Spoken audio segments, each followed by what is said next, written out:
E a gente sempre coloca que o Pároco Adeneus agradece assim nessa letra a todos vocês que colaboraram direto e indiretamente para o sucesso dessa festa. Sempre sucesso nesse tradicional arraiado São Francisco. Então as equipes da Paróquia São Francisco Assis, as equipes da comunidade Santa Clara, da comunidade Nossa Senhora Aparecida e da comunidade de Divino Espírito Santo. É Isabel, muito bem, sempre participativa, sempre atuante. Obrigado. Dá um abraço lá no Leandro e na Francisca. Isso. Você tava assim no sonho, viu? Tava assim no sonho. Segura aí, João.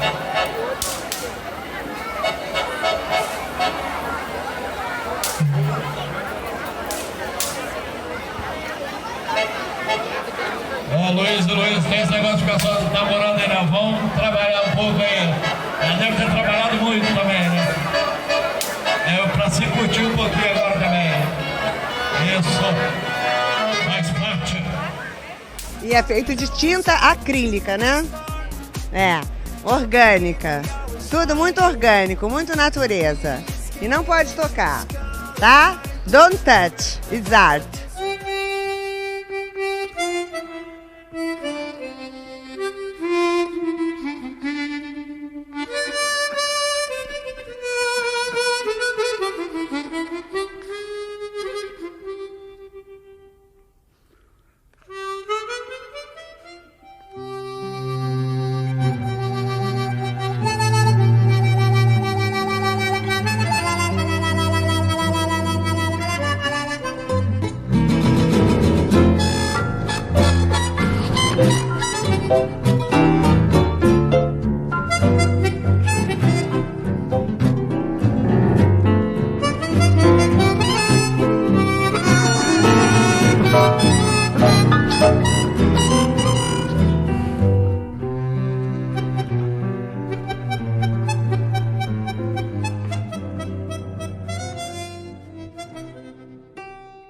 E aí, gente perdida? Tá começando mais um Não Pode Tocar. Eu sou o Rodrigo Hipólito e é muito, mas muito provável que eu seja o host desse podcast. Eu nem lembro qual foi a última vez em que eu fiz essa abertura, mas essa é a ideia. A cada semana o Não Pode Tocar pode aparecer num formato um pouco diferente e apresentado por qualquer um dos demais integrantes. E isso sem falar do Pataquadas e do Não Pode Chorar, que são derivados do Não Pode Tocar, cada um com a sua proposta. No Pataquadas, a Alana repercute as principais notícias do mundinho da arte, e no Não Pode Chorar nós contamos histórias pessoais, reclamamos das desgraças da vida e pensamos em modos de lidar com elas. No episódio de hoje, nós trazemos para vocês um ensaio sobre o sentido e as relações entre os conceitos de identidade e alteridade a partir de pontos de vista poético-filosóficos, principalmente. Além da minha voz, vocês escutarão também a voz da Alana. O Tiwi, o André e a Fabiana estão ocupados demais, sendo cachorro, queimando a mão com água fervente e caminhando quilômetros sobre os trilhos do trem, respectivamente. E eu nem preciso dizer, mas é bom dizer que esse tema é muito extenso. A ideia deste ensaio é estabelecer uma reflexão aberta. Assim, se depois de ouvir o episódio você quiser compartilhar com a gente as suas ideias, nós ficaremos muito felizes e saltitantes. No final do programa eu digo como você pode entrar em contato e outros recadinhos mais. Sem mais demora, fiquem agora com o ensaio Identidade e Alteridade, Atravessamentos Históricos e Estéticos.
Umuarama, em Tupi-Guarani, significa lugar arejado, ensolarado, mas também um lugar de lazer, um lugar para encontrar os amigos e realizar atividades coletivas.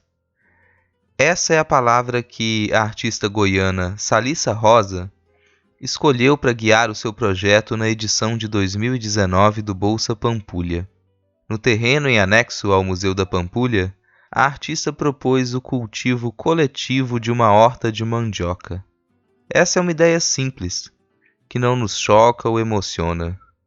Não possui o apelo das aparências e talvez soe como algo bobo, mas essa ideia simples nos permite embarcar em uma reflexão que continua a atravessar a humanidade e a história da filosofia. Vamos nos aproximar dessa questão, tranquilos e não afobados.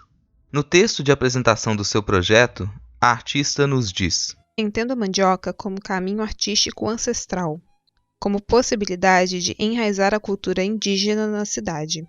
A mandioca é tecnologia indígena e é também um ser encantado, que será cultivado coletivamente.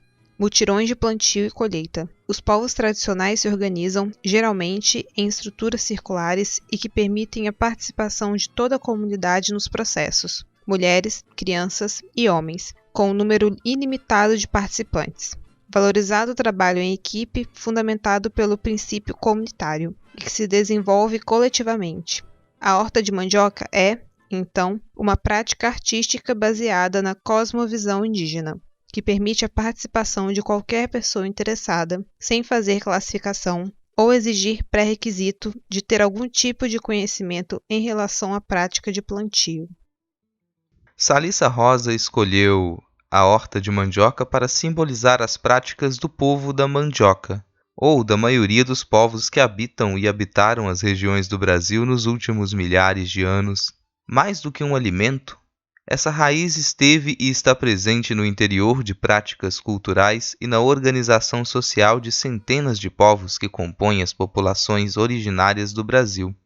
A artista diferencia esses povos daqueles que habitam os Andes, que seriam o povo da batata, e aqueles que se estendem para além dos Andes, até as terras mexicanas, que seriam o povo do milho. Essa divisão simplifica, de propósito, a multiplicidade de etnias que compõem as populações indígenas da América Latina. A artista estabelece uma só diferença, e com isso nos permite imaginar a geografia e as culturas desses três agrupamentos de pessoas. Essa diferença é também aquilo que nos permite pensar, como unidade, conjuntos muito variados de grupos e pessoas que habitam a Biayala, o continente americano. Haveria eles, o povo do milho e o povo da batata, e nós, o povo da mandioca. Se pararmos para pensar sobre esse nós, sobre nossa identidade como povo, podemos perceber que possuímos outras diferenças e, novamente, nos dividirmos em conjuntos de povos menores. A cada diferença ressaltada, você pode dividir os grupos por similaridade e encontrar grupos que, em alguns pontos, seriam opostos entre si. Você pode dividi-los por idiomas, e nesse caso, o povo da mandioca teria uns 200 grupos diferentes. Você pode nos dividir por lugar de origem, por fenótipos, pelas nossas histórias, pelas práticas culturais, pelos arranjos sociais, valores fundamentais e tradições. Nesse caminho, em algum momento, você pode deixar de falar em nós e chegar apenas ao eu, a sua noção de indivíduo. Agora, nós chegamos à questão anunciada no começo dessa fala. Quais as consequências de diferenciar o eu do outro? Essa questão é antiga, mas também bastante atual.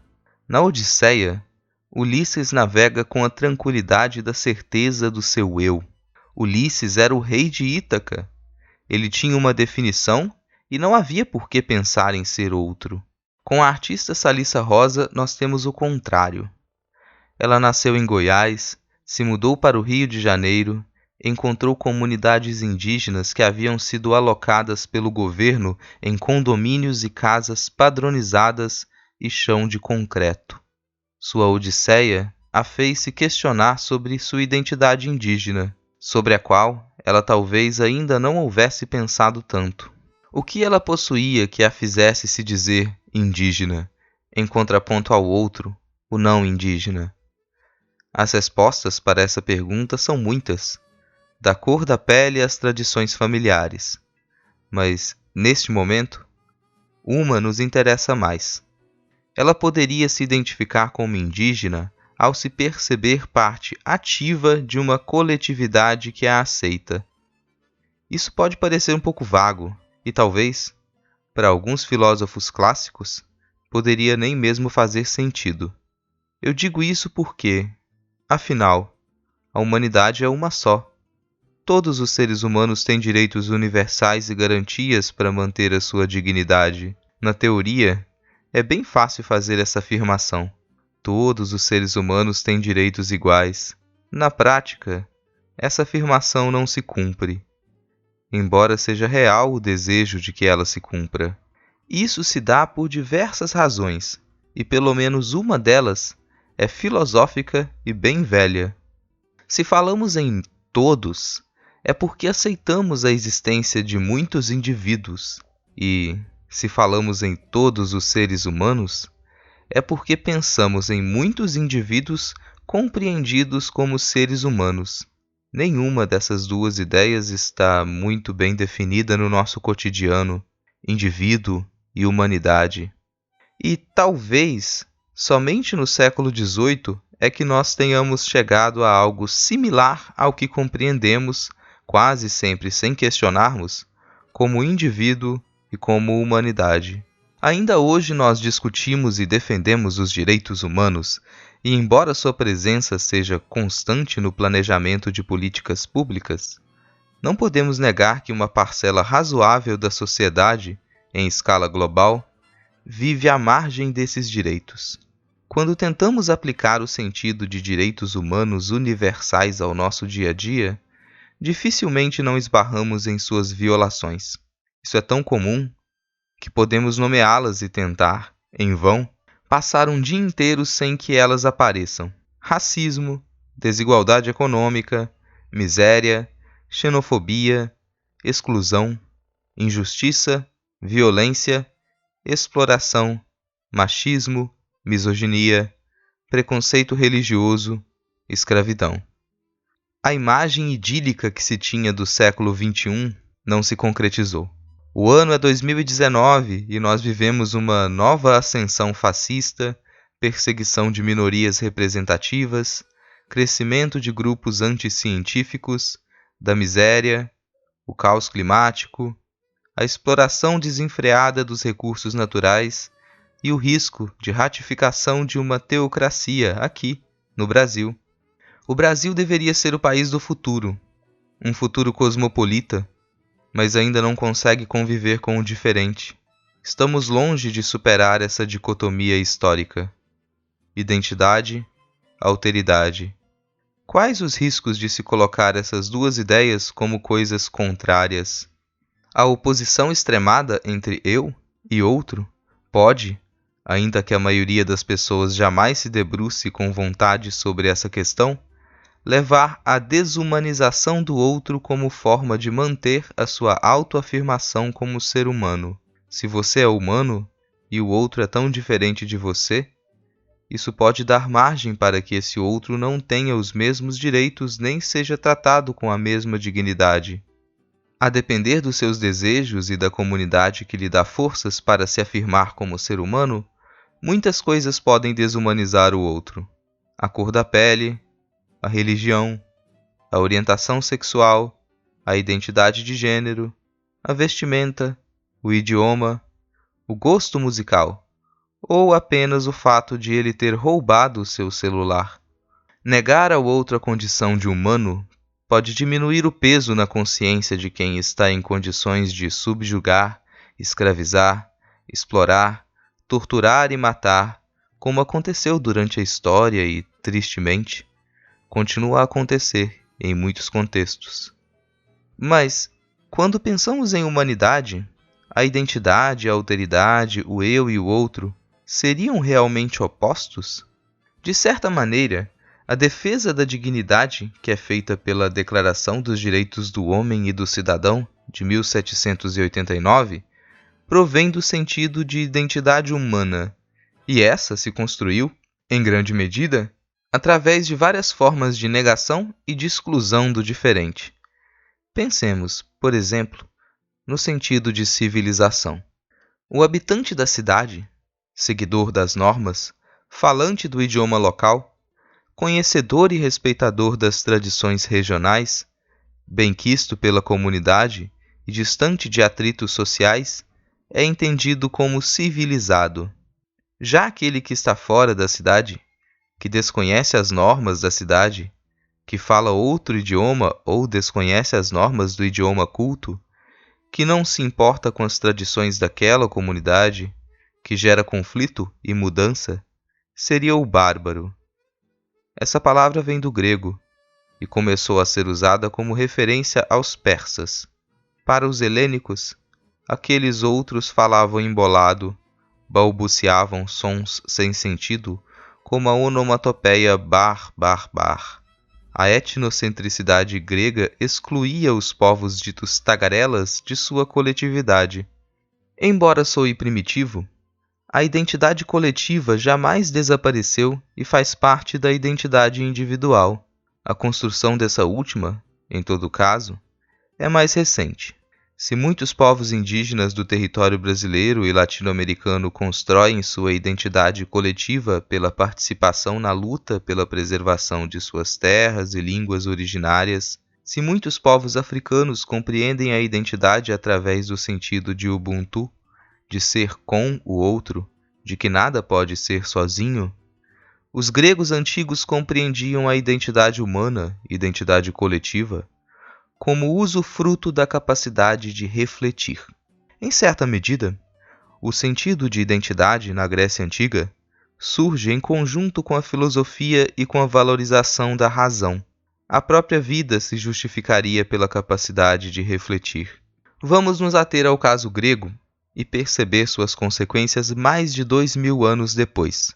Compreender o ser humano como um animal que pensa poderia causar a impressão de que todos os seres pensantes passariam a ser tratados igualmente.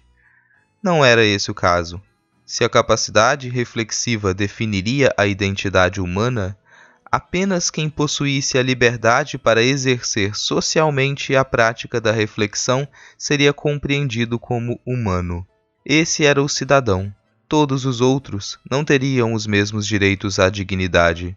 As alteridades da mulher e do estrangeiro, por exemplo, não entravam na conta de humanidade, pois estes não poderiam exercitar a política, que é aquilo que organiza, que dá sentido e destino para a polis, a coletividade dos cidadãos.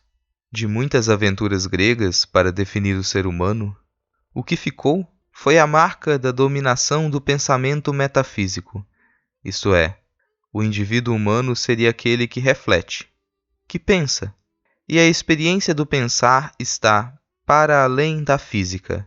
Se o que define o ser humano é impalpável e abstrato, não haveria, então, a possibilidade de reconhecer o outro, uma alteridade, de igual valor e respeito, através da observação de práticas culturais, tradições, história, heranças e cosmologias, visões de mundo diferentes.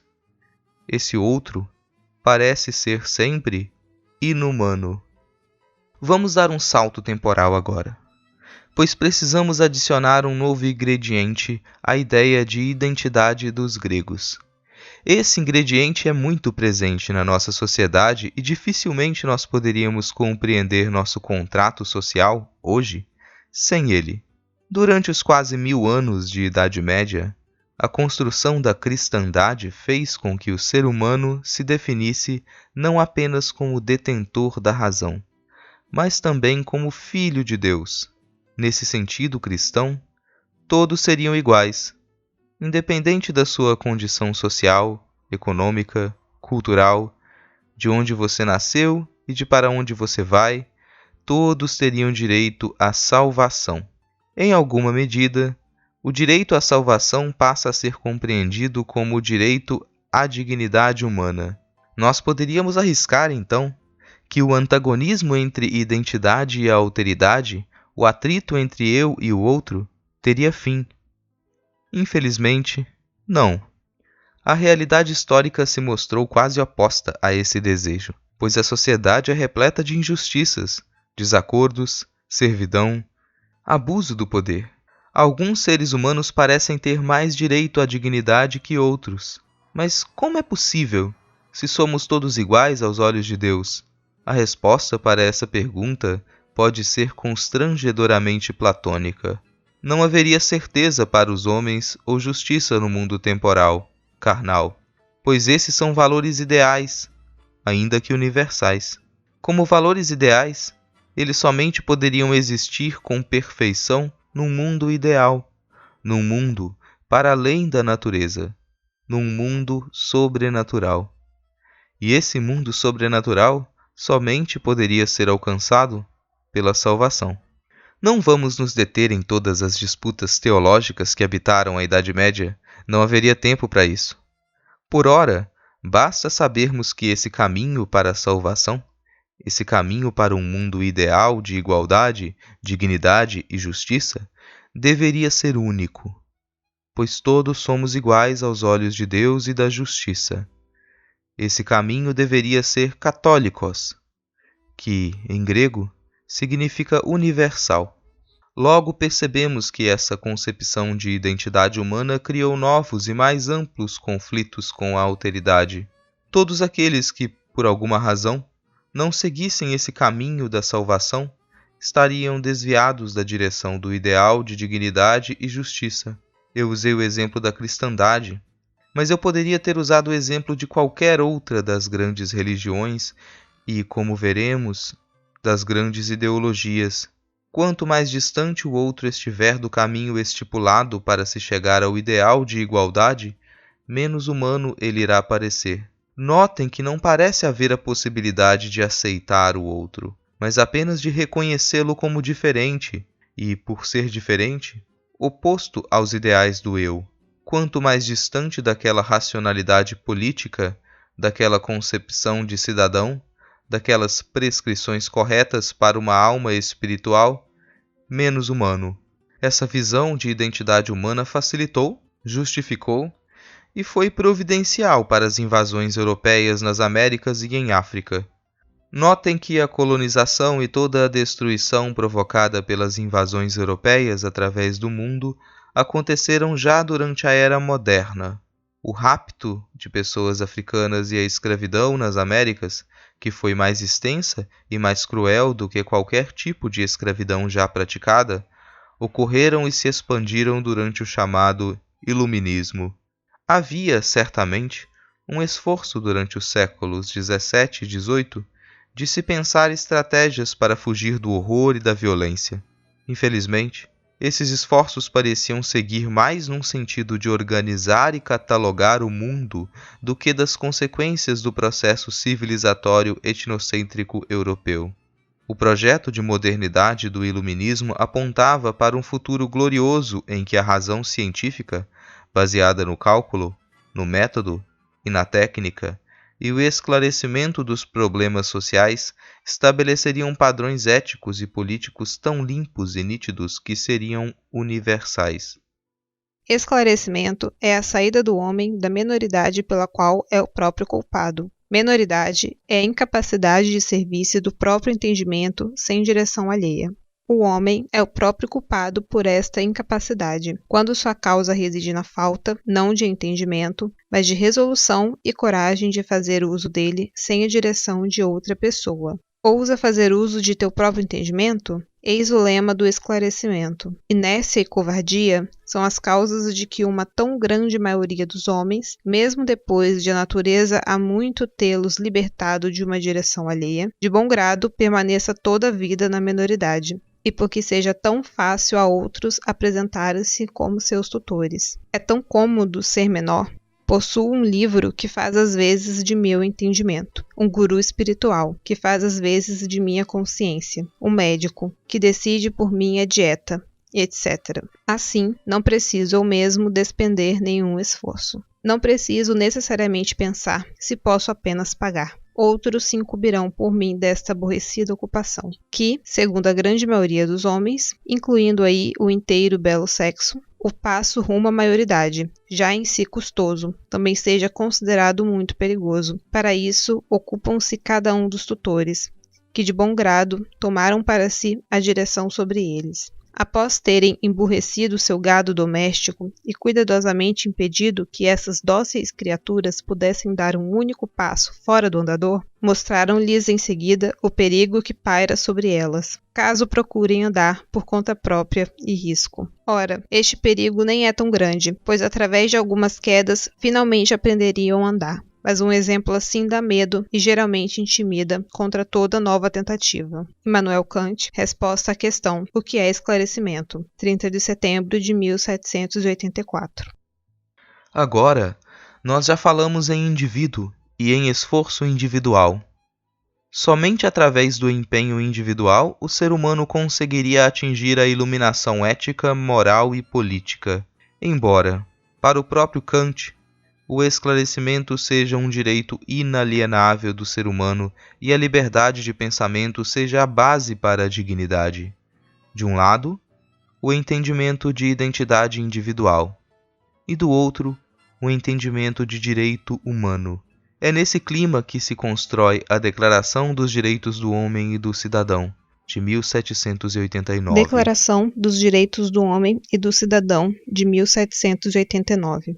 Os representantes do povo francês, constituído em Assembleia Nacional, considerando que a ignorância, o esquecimento ou o desprezo dos direitos do homem são as únicas causas das desgraças públicas e da corrupção dos governos, resolveram expor em declaração solene os direitos naturais, inalienáveis e sagrados do homem, a fim de que esta declaração, constantemente presente em todos os membros do corpo social, lhes lembre sem cessar os seus direitos e os seus deveres, a fim de que os atos do poder legislativo e do poder executivo, a instituição política, sejam por isso mais respeitados, a fim de que as reclamações dos cidadãos, doravante fundados em princípios simples e incontestáveis, se dirijam sempre à conservação da Constituição e à simplicidade geral.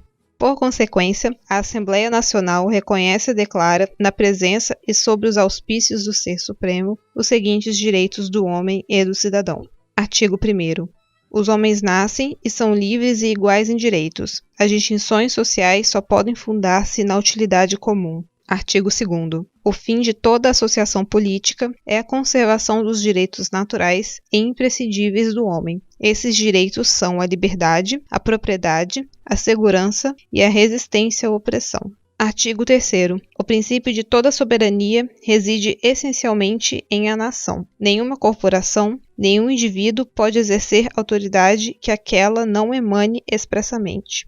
Artigo 4º. A liberdade consiste em poder fazer tudo aquilo que não prejudique outrem. Assim, o exercício dos direitos naturais de cada homem não tem por limites senão os que asseguram aos outros membros da sociedade o gozo dos mesmos direitos. Estes limites apenas podem ser determinados pela lei.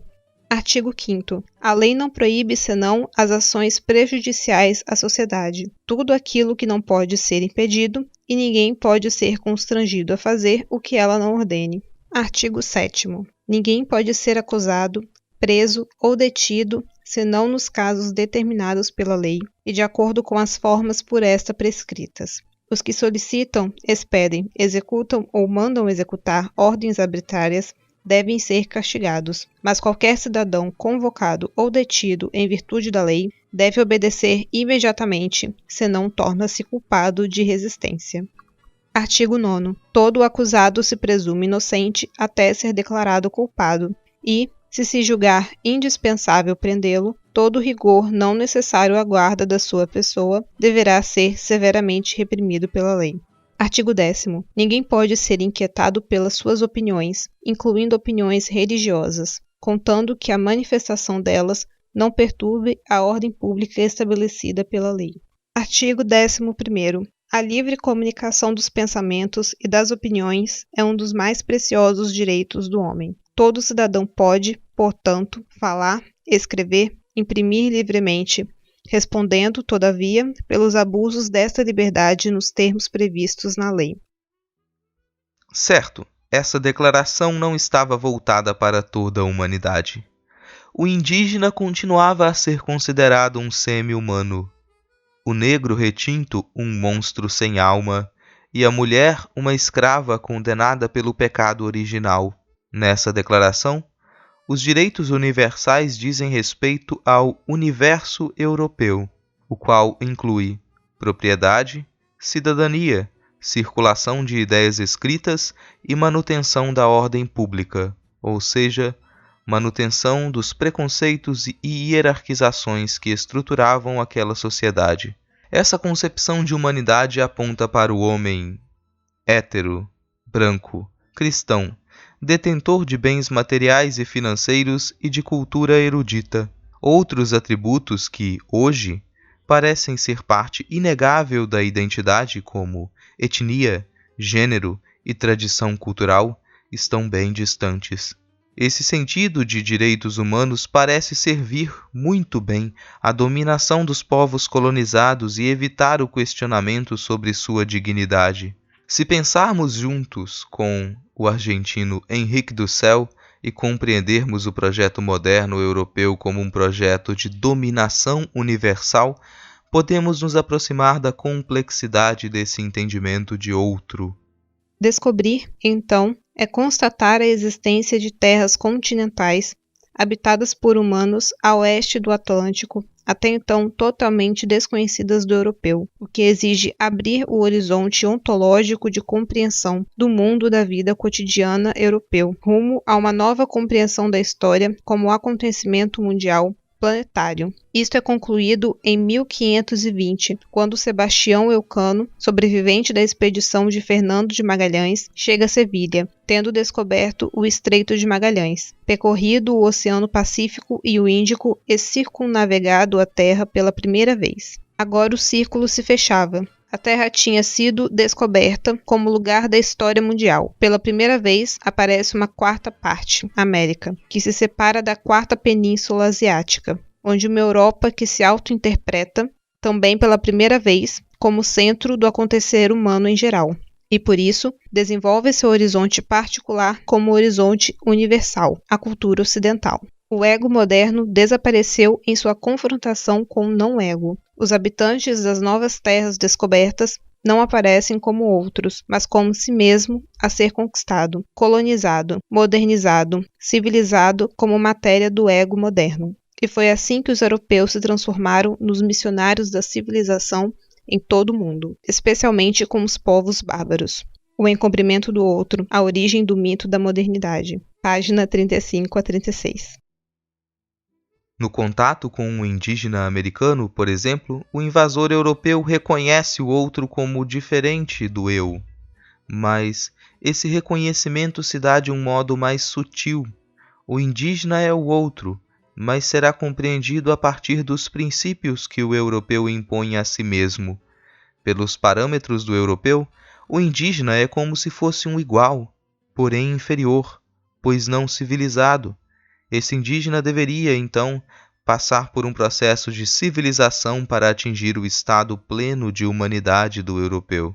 Aparentemente, essa ideia foi suficiente para embasar, eticamente, uma ideologia de dominação que contou com o tratamento desumano e a morte de milhões de indígenas. Esse mesmo modo de reconhecer e se relacionar com o outro, que é moderno, está na base de alguns processos de exclusão e dominação ainda presentes. Pensemos no modo como são tratadas as mulheres, obrigadas a seguir padrões masculinos para serem consideradas competentes e até mesmo racionais, nos membros da comunidade LGBTQI, que até pouco tempo eram considerados doentes por terem opção sexual e identidade de gênero diversas, ou nas pessoas com deficiência, que são excluídas de quase todos os espaços civilizados e desenvolvidos. Somente no século XX, a Declaração Universal dos Direitos Humanos de 1948 fez uma nova tentativa para apaziguar a guerra entre identidade e alteridade. Artigo 1, parágrafo 1. Todos os seres humanos nascem livres e iguais em dignidade e direitos. São dotados de razão e consciência e devem agir em relação uns aos outros com espírito de fraternidade. Artigo 2, parágrafo 1. Todo homem tem capacidade para gozar os direitos e as liberdades estabelecidos nesta declaração, sem distinção de qualquer espécie, seja de raça, cor, sexo, língua, opinião política ou de outra natureza, origem nacional ou social, riqueza, nascimento ou qualquer outra condição. Artigo 2, parágrafo 2. Não será também feita nenhuma distinção fundada na condição política, jurídica ou internacional do país ou território a que pertença uma pessoa, quer se trate de um território independente, sob tutela, sem governo próprio, quer sujeito a qualquer outra limitação de soberania. Artigo 5. Ninguém será submetido a tortura, nem a tratamento ou castigo cruel, desumano ou degradante. Artigo 6. Todo ser humano tem o direito de ser, em todos os lugares, reconhecido como pessoa perante a lei. Artigo 7. Todos são iguais perante a lei e têm direito, sem qualquer distinção, à igual proteção da lei. Todos têm direito à igual proteção contra qualquer discriminação que viole a presente declaração e contra qualquer incitamento a tal discriminação. Artigo 8. Todo ser humano tem direito a receber dos tribunais nacionais competentes remédio efetivo para os atos que violem os direitos fundamentais que lhe sejam reconhecidos pela Constituição ou pela lei. Artigo 9. Ninguém será arbitrariamente preso, detido ou exilado. Artigo 10. Todo ser humano tem direito, em plena igualdade, a uma justa e pública audiência por parte de um tribunal independente e imparcial, para decidir sobre seus direitos e deveres ou do fundamento de qualquer acusação criminal contra ele. Nesse ponto, temos mais um infelizmente, pois essa declaração também não se cumpre. Na prática, nós aprendemos a respeitar o nosso semelhante, mas não o diferente. A compreensão dessa dificuldade talvez seja um ponto dos mais relevantes, pois a diferença, a aceitação e a positivação do diverso passaram a ser preocupação constante da filosofia no correr do século XX. De modo um tanto sarcástico, Sartre conclui, em O Ser e o Nada, que cada indivíduo deve carregar o fardo de decidir sobre a sua própria humanidade, seu modo de ser, seu modo de viver. Não devemos, no entanto, incorrer no erro de pensar essa conclusão de Sartre apenas pela ótica individualista. Não se trata apenas de cada um definir sua humanidade, mas isso só é possível no diálogo com o outro. Cada um de nós deve também se responsabilizar pela universalidade da identidade humana sem negar a diversidade de identidades individuais. A alteridade, aos poucos, passa a ser compreendida como uma condição inevitável para a identidade. A proliferação das alteridades, dos muitos modos de ser, de se expressar, dos desejos, dos corpos, dos ideais, pode assustar algumas pessoas. O medo do outro talvez sempre esteja presente e talvez sempre tente promover um retorno para um passado ideal, paradisíaco, formado pela identidade metafísica e expresso por uma suposta ordem imutável. Esse passado, por ser ideal, não pode ser atingido. E a imutabilidade, felizmente, não existia nem mesmo para Ulisses. Nosso desafio filosófico hoje está em pensar as alteridades sem perder toda e qualquer ligação que haja entre elas. O outro não pode ser somente o outro para o eu, pois há o risco de que eu não o ache digno dos mesmos direitos que eu tenho. Em todo caso, reconhecer e debater esse percurso histórico e o atual momento de medo do diferente é necessário para que nós possamos reconhecer nossas identidades coletivas e nos responsabilizar pela violência que já foi, e ainda será cometida por essa mesma humanidade da qual fazemos parte. A dificuldade de superar essas disputas entre alteridades e as tentativas de afirmar uma só identidade humana, depois de tudo pelo que passamos e com o cotidiano no qual vivemos, pode ser bem percebida pelo poema da artista, folclorista e coreógrafa afro-peruana Vitória Santos Cruz, intitulado Me Gritaram Negra, de 1978. Nesse poema ela nos demonstra como se sentiu ao ser chamada de negra quando criança, com um tom negativo e pesaroso, e como o grito de negra pôde, aos poucos, ser positivado como uma identidade válida e digna de respeito. O grito de negra, que, no começo do poema, soa como uma ofensa, ao final é ritmado como uma festa, como a celebração de uma identidade coletiva. Esse poema-canção apareceu aqui no Não Pode Tocar no episódio 14 da primeira temporada, Arte em Tempos Sombrios. Ouvimos a seguir o mesmo poema-canção na voz de Eva Ayllón.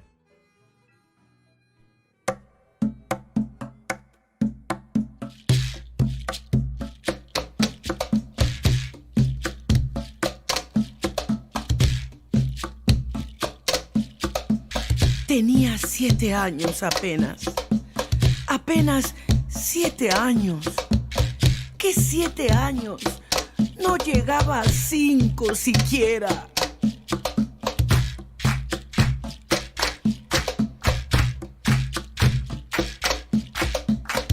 De pronto unas voces en la calle me gritaron: ¡Negra!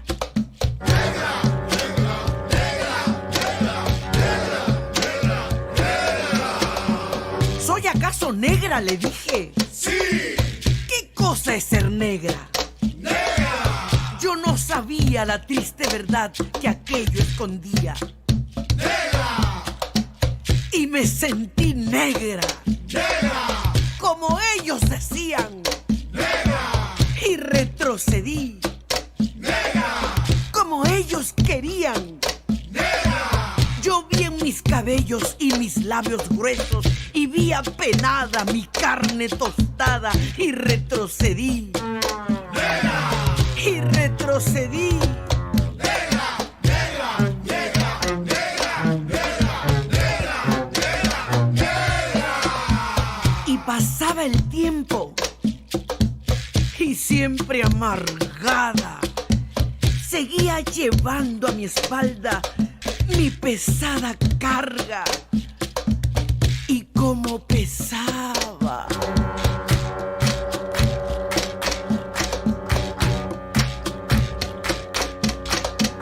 Me lací el cabello, me polvié la cara y entre mis entrañas siempre resonaba la misma palabra. ¡Negra! ¡Negra! ¡Negra! ¡Negra! ¡Negra! ¡Negra! Hasta que un día que retrocedía y retrocedía y que iba a caer,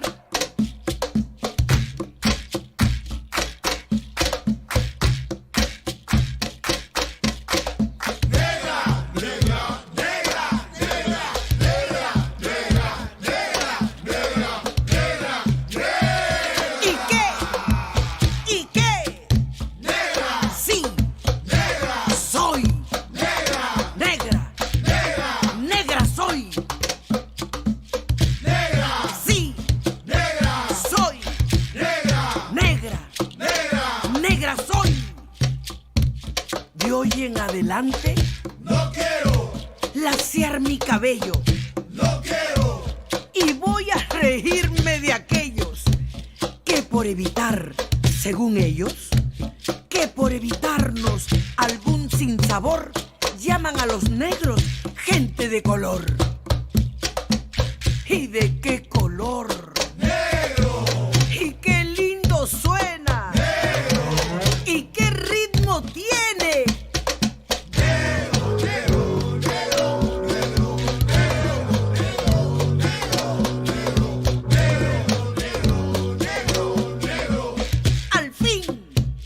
Al fin comprendí. ¡Al fin!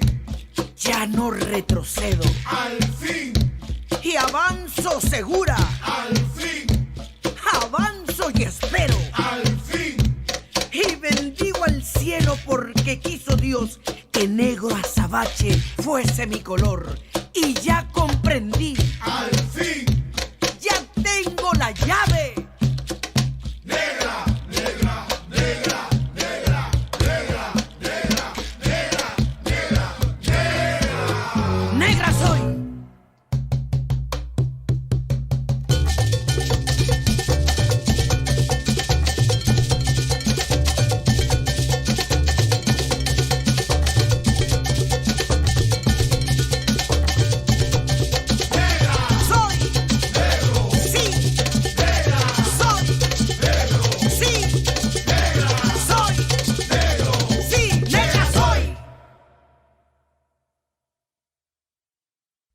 Assim como Vitória Santos Cruz nos mostra que ainda há toda a sorte de dificuldades para que uma pessoa negra se reconheça positivamente como uma pessoa digna dos mesmos direitos que os brancos e do mesmo respeito como ser humano, também mantemos grandes barreiras para nos compreendermos nas incertezas da humanidade. Não há certezas no mundo temporal e isso não é ruim. E não se trata apenas de uma frase pós-moderna, como se isso significasse que tal pensamento é apenas reflexo de uma adolescência das ciências humanas.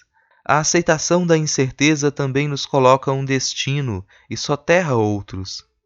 Esqueçam o passado estável, pois a imutabilidade nunca existiu. Esqueçam também o futuro estável, pois isso seria desastroso. Esse futuro de estabilidade e solução dos problemas seria um mundo estéril, de rochas frias e tediosas.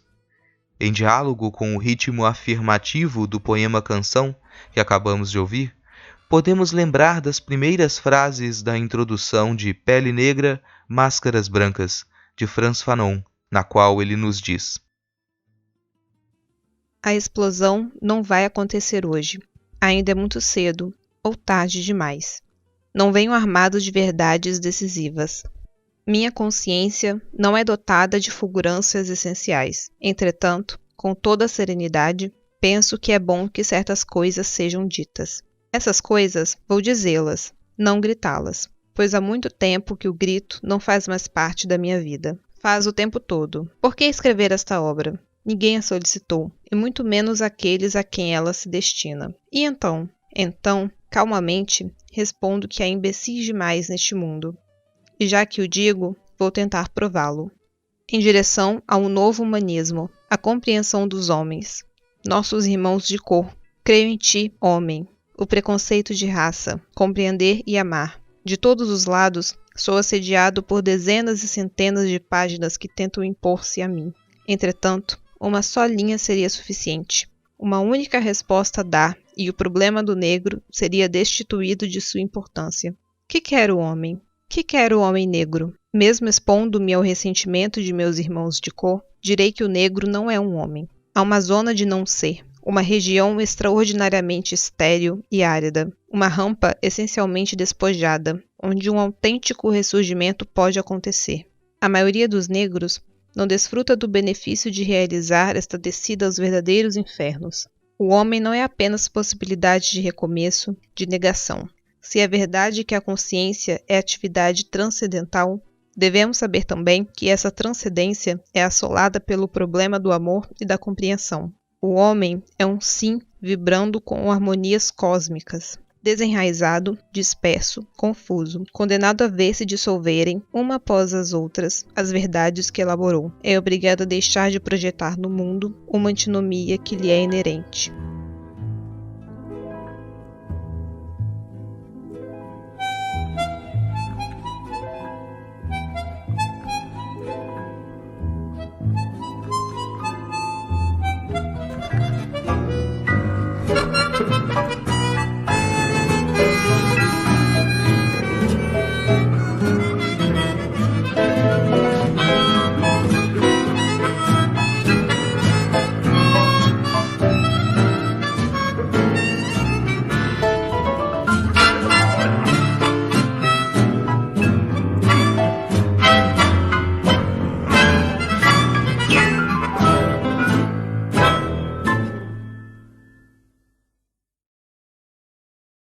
Eu tenho um problema. Meu ascendente é em Áries. E eu tenho um outro problema. É que eu sou a menina que nasceu sem cor. Para alguns eu sou... Para outros eu sou preta. Para muitos e muitos eu sou parda, ainda que eu sempre tenha ouvido dizerem por aí que parda é cor de papel. E a minha consciência racial, quando me chamem de parda, fique tão bamba quanto a autodeclaração de artista pop como Anitta quando pratica apropriação cultural. Eu sou a menina que nasceu sem cor porque eu nasci num país sem memória, com amnésia, que apaga da história todos os seus símbolos de resistência negra, que embranquece sua população e trajetória a cada brecha, que faz da redenção de Khan a sua obra-prima, Mona Lisa da miscigenação e, ode ao milagre da miscigenação, calcado no estupro das minhas ancestrais, na posse de corpos que nasceram para serem livres, na violação de ventres que nunca deveriam ter deixado de serem nossos. E eu tenho outro problema. Pô, não sei da cambalhota. E não importa que pra alguns eu seja a menina que nasceu sem cor, que falte melanina pra minha pele ser retinta, que os meus traços não sejam tão marcados. O colorismo é uma política de embranquecimento do Estado que por muito tempo fez com que eu odiasse os traços genéticos do meu pai herdados. Me odiasse, me mutilasse, meu cabelo alisasse. Meninas pretas não brincam com bonecas pretas. Mas faço questão de botar no meu texto que pretas e pretas estão se armando, se amando. Porque me chamam por aí de parda, morena, moreninha, mestiça, mulata, café com leite, marrom, bombom. Por muito tempo, eu fui a menina que nasceu sem cor. Mas um dia gritaram-me, negra! E eu respondi.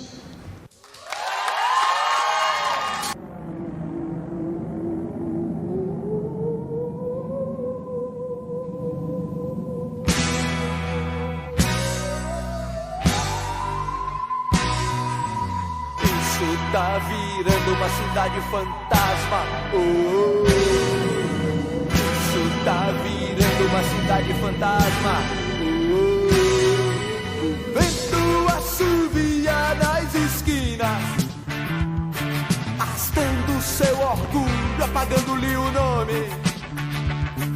Pessoas passam fome. Guarde seu sapato vermelho, hoje não vai ter show. Alguém mudou de ideia. Violência na plateia. Isso tá virando uma cidade fantasma. Isso tá virando. Tá aí, encerramos mais um Não Pode Tocar. Gostou? Não gostou? Fala com a gente. Esse é um tema que não se acaba aqui, dá para desdobrar esse debate de diversas maneiras e tem também muita coisa que a gente pensou em inserir, mas que podem ficar para outros episódios e também para os comentários de vocês. Esses comentários são importantes demais. Fala com a gente. Podem ser críticas, sugestões, elogios, complementos, pedidos de temas, vale tudo. Ter esse contato incentiva a gente a continuar a produzir. Você pode entrar em contato com a gente por e-mail com o nampodetocar@gmail.com. Pode ganhar uns lambejos do tio e nosso cão podcaster pelo Twitter ou Instagram, que são @nampodetocar.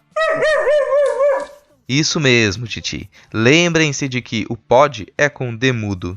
Siga o tio no Twitter e no Instagram e aproveita para se inscrever para receber os próximos episódios. O Não Pode Tocar está disponível no Spotify, no iTunes, no Deezer, no Castbox e em todas as plataformas agregadores de podcast e dá para assinar até por e-mail. E seja lá qual for o seu canal favorito para ouvir podcasts, avalie a gente com 5 estrelinhas, pois isso ajuda o Não Pode Tocar a aparecer como sugestão para outras pessoas.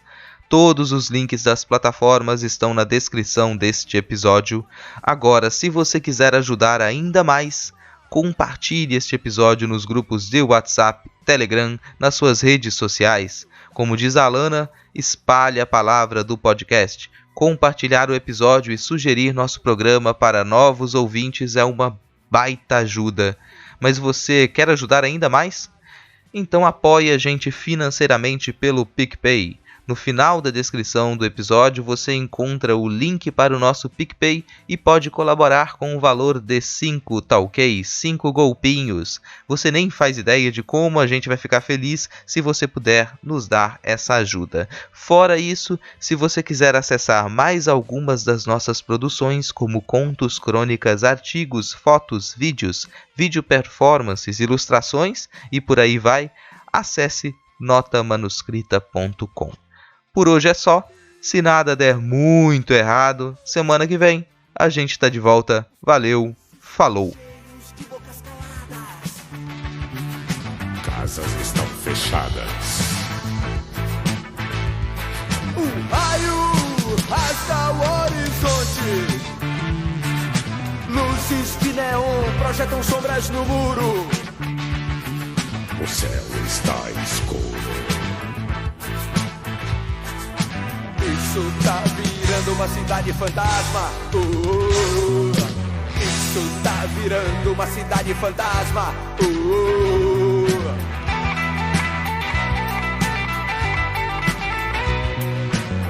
Cidade fantasma. Cidade Fantasma!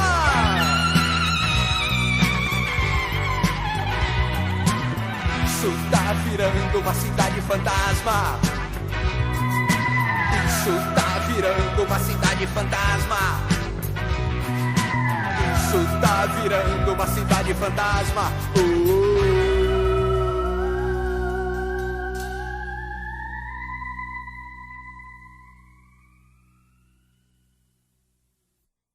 Eu sou o Douglas, você não é o Douglas. Eu sou o Douglas, você não é o Douglas. Eu estou aqui, tô aqui, estou aqui. Eu sou o Douglas, você não é o Douglas. Eu sou o Douglas, você não é o Douglas.